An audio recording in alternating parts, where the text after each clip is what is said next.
Good evening, groovy citizens, and happy Winning Wednesday to each and every one of you.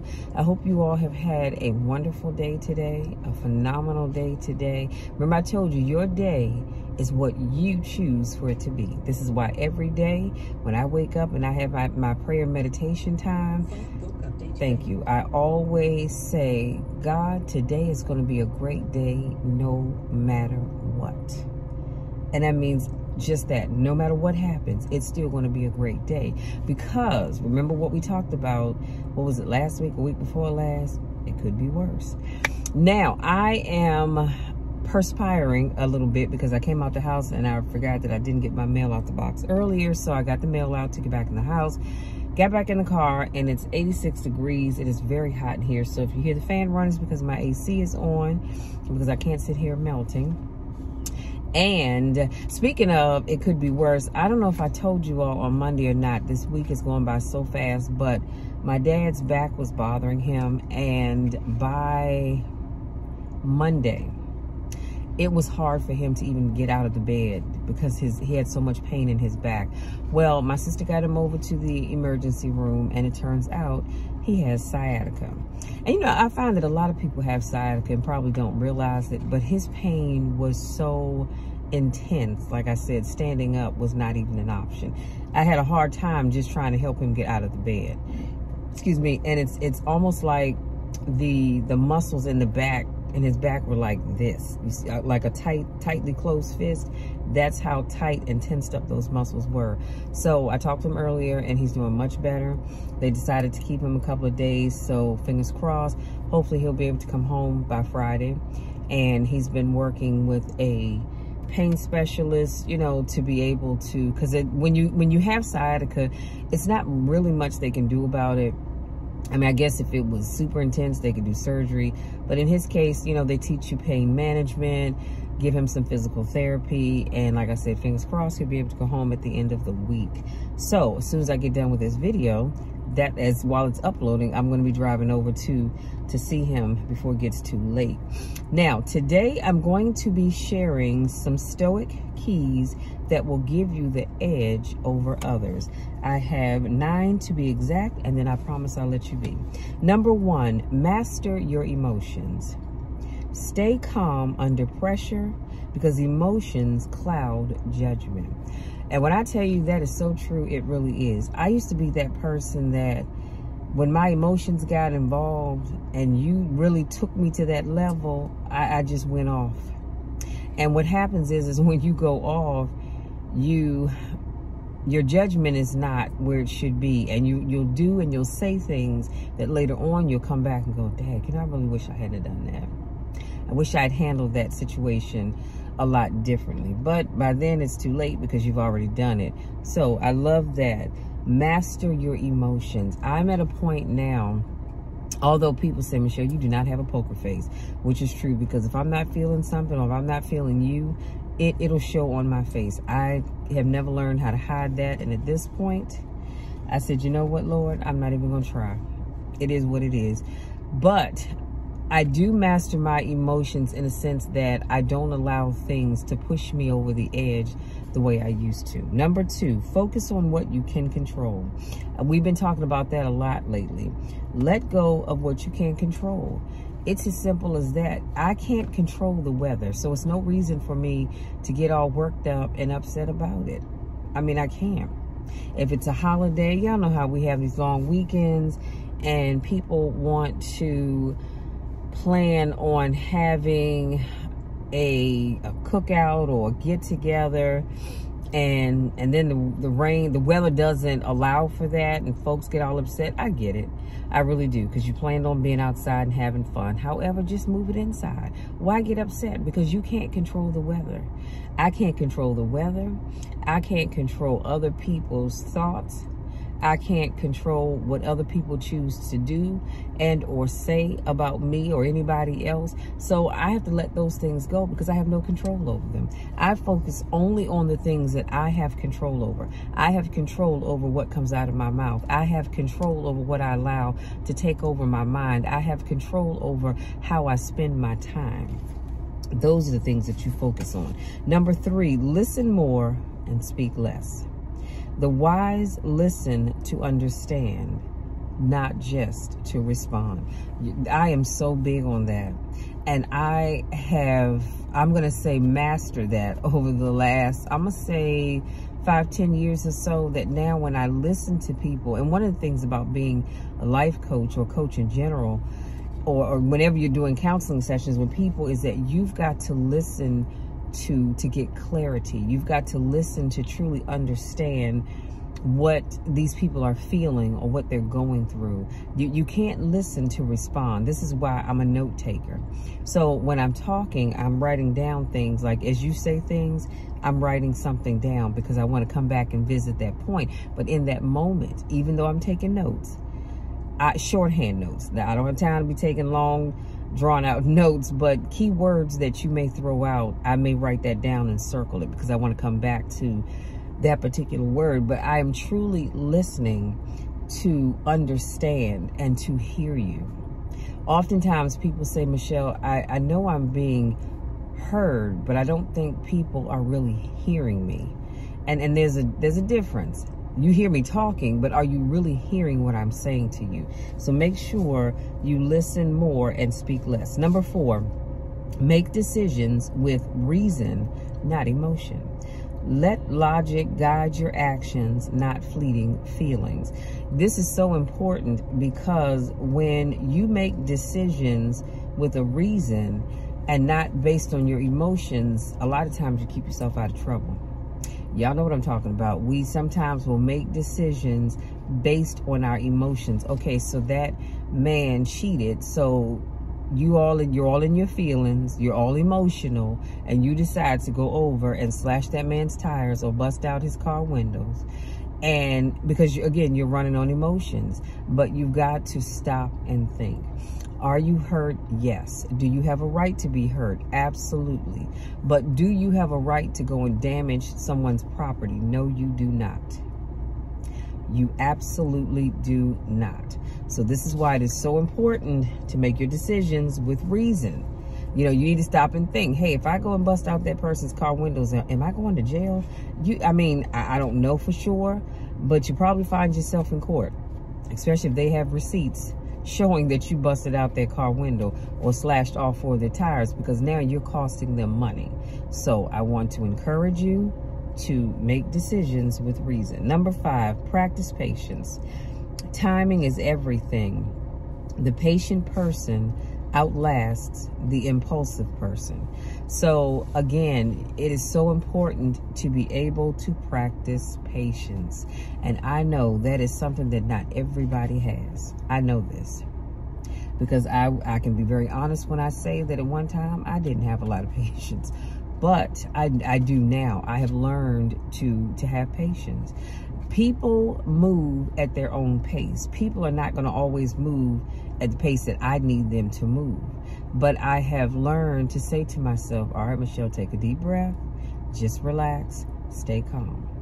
They have to move as it serves them, not as it serves you. So just relax. It's going to be all right. And not only that, I think patient people get more accomplished than impatient people. And the other thing too, before I forget, while I'm thinking about that, when you're impatient, you tend to make hasty decisions. Whereas if you were a patient person, you would think things through and make the right decisions. Number 6, stay humble. True wisdom knows its limits. Arrogance leads to one's downfall. It is so important, you guys, that we stay humble. I am probably one of the most humble people that you will ever meet. I really am. And everybody can be arrogant to a certain extent, but to a certain extent, I choose not to. I have always been a very humble person. And the reason is because I am a grateful person. I am grateful for everything that God has allowed me to have. I am even grateful for the things that he didn't allow me to have. But that's why I think, okay, you might think differently, and that's your business. But for me, I think that I am a very humble person. I don't know about you all, but I didn't grow up in a mansion. with a silver spoon in my mouth, but I never wanted for anything. My parents always made sure my sister, my brother, and I had the things that we needed. And so that, and they taught us to be humble individuals, to be thankful, to be grateful, and to make sure you thank God every day for what you have. See, I'm going to say this and I'm going to move on, but sometimes people forget to do that. And they wake up every day and they're, Lord, I asked you for this and I asked you for that and I asked you for the other. And your word says, ask and you shall receive, seek and you shall find, knock and the door shall be opened unto you. Yes, the word says that. However, and because if you're not grateful and humble for the things that God has already given you, why should he give you more? You're not grateful for what you already have. Y'all, let me move on. Number 7, let go of resentment. Holding on to grudges only weighs you down. Free your mind. I believe right now, someone under the sound of my voice, you are holding on to a grudge of some kind. And chances are it's not something that happened recently. It's probably something that happened a while ago. I want to encourage you to let it go. Let it go. Stop holding on to old things. Life is too short to walk around here giving your time and your attention to things that, number one, you can't change anyway. You may not like that person. I'm not saying you have to, but forgive them. Not for them, but for you. Forgive them and move on. Live your best life. You know what I think hurts and bothers people the most is when they do stuff to you and you don't allow it to affect you. They do things to you. They take something from you, or they keep you from moving ahead, or whatever the case may be. And they think, in their minds anyway, they think they're doing something great. But it bothers them when they see that you can still thank God anyhow, that you can still smile, that you still go out here and do the things that you do to be a blessing to other people, that you can still be a positive person. Because whatever it is that they did or didn't do, it doesn't faze you. And that's the best way to live your life, is to stop holding on to grudges. I can say honestly right now that I don't have a grudge against anybody for any reason. I truly don't, because I have learned to let those things go. I want to live my best life. I want God to bless me. I want God to allow his favor to shine upon me. And in order for me to do that, I've got to open up myself to receive that which God has for me. And you can't do that when you're walking around holding on to grudges, because you're saying, Lord, forgive me for the things that I've done, but I'm not going to forgive other people. It doesn't work that way. You want to be forgiven, so you have to be able to forgive. And like I said, you're not forgiving that person for them. You're forgiving them for you. And you don't have to go and say, hey, Carol Ann, I just want you to know I forgive you, girl. I'm not telling you to do all of that. And if you choose to, that's your business. But you don't have to do all of that. I'm telling you to let go of the resentment. Number 8, see obstacles as opportunities. Every challenge is a chance to grow stronger and wiser. When I tell you that is so true, please believe me. Every challenge that you go through is a chance for you to grow stronger and wiser. Let's look at it like this. Wherever you are right now in your life, you would not be... Okay, so let me give you this example. Let's say at one point in time in your life, you were a weak person. Y'all, when I finish up this video, I'm going to turn this fan up because, honey, I still am glistening. But I digress. So if you hear the fan blowing, I'm sorry, I had to turn up a little bit because I'm not feeling anything. But let's say you were a weak person at some point in time in your life, and you allowed people to just walk all over you all the time. And then one day you had enough, and you decided to stand up for yourself. You are that strong person that you are today because of the things that you had to go through before. You allowed those challenges to help you to grow into the person that you are right now. Now the flip side to that is,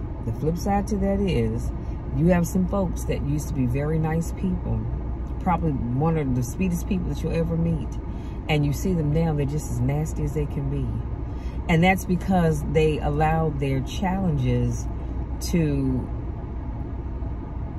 help. Well, they allowed those challenges to grow them into the nasty people that they are today. So there's a good and a bad side to that, unfortunately, but let's focus on the good side. I want you to allow every challenge that you may be facing right now, that you've gone through and that you will go through. I want you to allow those things to make you a stronger and a wiser person.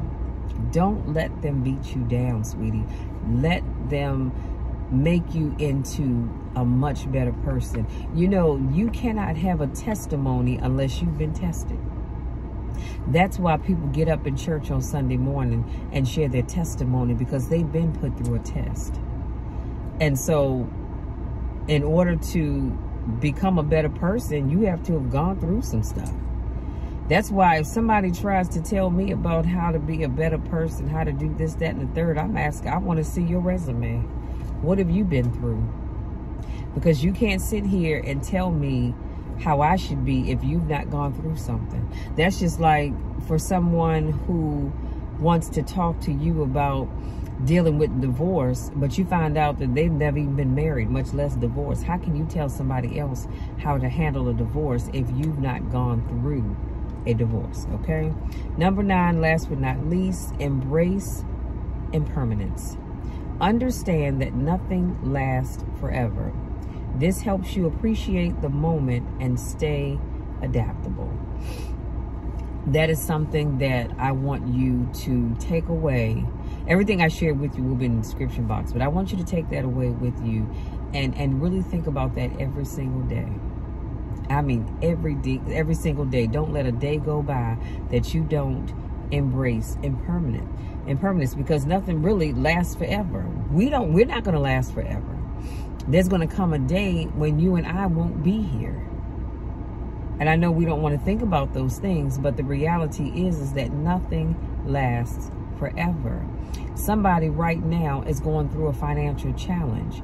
It won't last forever, especially if you are a strong-willed person and you say, look, I'm going to work my behind off, however flat or round it may be, to have the things that I need so that I can do better financially. Some of you right now that are listening to this, you have a job that you absolutely hate.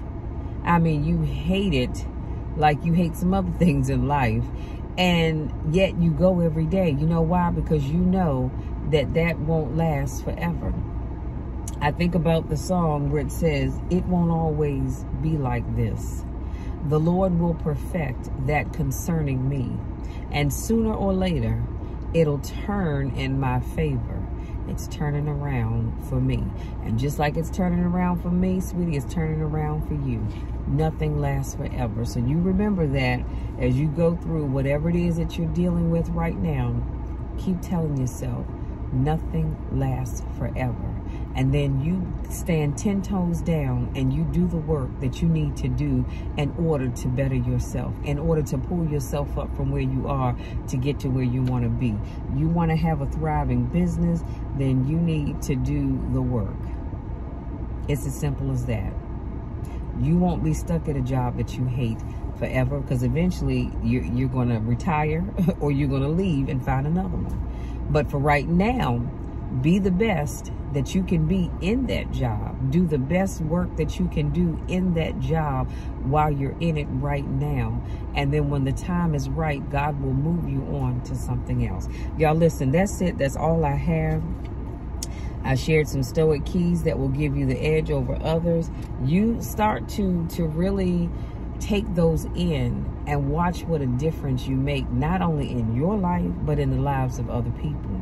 Okay, because the best truly is yet to come. I love to reassure people by telling them that, because it is. It truly, truly is. You might be living, I just thought of this, you might be living in an apartment and you never thought that you would be in an apartment, or it had been many, many, many years since you lived in an apartment, but right now your circumstances, have you living in an apartment. It's all right, because the best is yet to come. And it won't always be like this. You'll be back in another home. May not be as big as the last home you had, but it doesn't matter. You'll be back in a home. Okay? So listen, you guys, that's it. That's all I have. If you're new to my channel, I want to say welcome. Thank you so much for joining me. I thank you all. When I get a notice saying that I have new followers or new subscribers, it makes my heart feel good, because I do what I do to help other people. I do what I do to be a blessing to others. And when I get those emails, those text messages, phone calls saying, Michelle, you have no idea how much you bless me with your content, that makes me feel good, because I know that what I'm doing matters to people. And that's all I'm here to do, is to make a difference in the lives of God's people. To encourage you to say, hey, look, it's not going to always be like this. To encourage you to keep pushing forward, to never give up.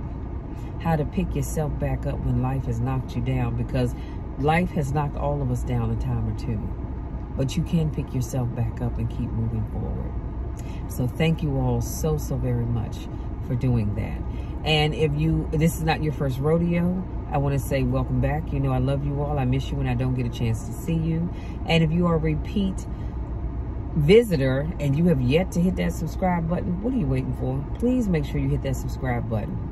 Don't forget to tap the bell, because I don't want you to miss anything that I have coming up. I do car conversations every Monday, Wednesday, Friday, and Saturday. I also do a podcast every Tuesday, Thursday, and Saturday as well. It's in the link. It says Linktree. Click on that and you'll see all my other platforms where you can find me. You guys go out there, enjoy the rest of your evening. Wherever you go or whatever you do, have fun. Have fun, but be safe, okay? Watch your surroundings and just be safe. So much going on in the world. This is why I encourage you all to stay prayed up. Honey, I don't come out of my house in the morning without staying prayed up. I don't come out of my house, period. Even now, when I hit the end button on this video and I'm going to visit my dad for a little bit, I'm praying on my way there. And the hospital is probably about maybe 10 minutes away, if that. But I'm praying for safe passage to get there, to park, to have a great visit, of course, and to come back safely. Because so many people left their homes on yesterday and didn't realize that they weren't going to be returning. So this is why I'm always trying to encourage you all to please be safe, watch your surroundings, pay attention, put your phone down. I can't tell you how many times I see people walking along and they are walking along and they're reading whatever it is. And I'm pretty sure it's probably good, but put that phone away. Wait till you get where you're going and then read. You need to pay attention to what's going on around you, okay? Love you all. You know the drill. You definitely know the spiel. There is nothing, and I mean absolutely nothing, that you can ever do about it, because I love you, and that's not going to change. It's not going to change. I love you. I want nothing but the best for the best for you. The best is yet to come, you guys. Just keep waiting, watching, hoping, and believing. Love you all. We'll talk again on Friday.